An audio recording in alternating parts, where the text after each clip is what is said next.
بك رمضان نرقى بك رمضان عدت لنا 40 حدیث نبوی در فضیلت رمضان.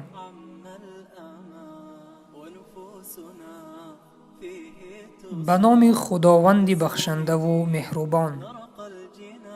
از عبدالله ابن عمر ابن خطاب خداوند از آنها راضی باد روایت است که پیامبر اکرم صلی الله علیه و سلم فرمودند: اسلام بر 5 چیز بنیاد یافته است: شهادت دادن بر این گونه که نیست معبود بر حق مگر الله و محمد پیامبر خداست، برپا داشتن نماز، ادا کردن زکات، حج خانه خدا را به جای آوردن و روزه داشتن ماه رمضان.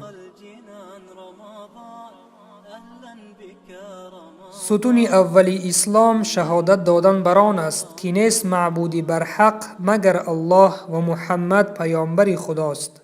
دوم نماز را با اخلاص و محبت گزاریدن. سوم زکات مال را چون به نصاب یعنی چینک معین نموده شریعت برسد هر سال پرداختن.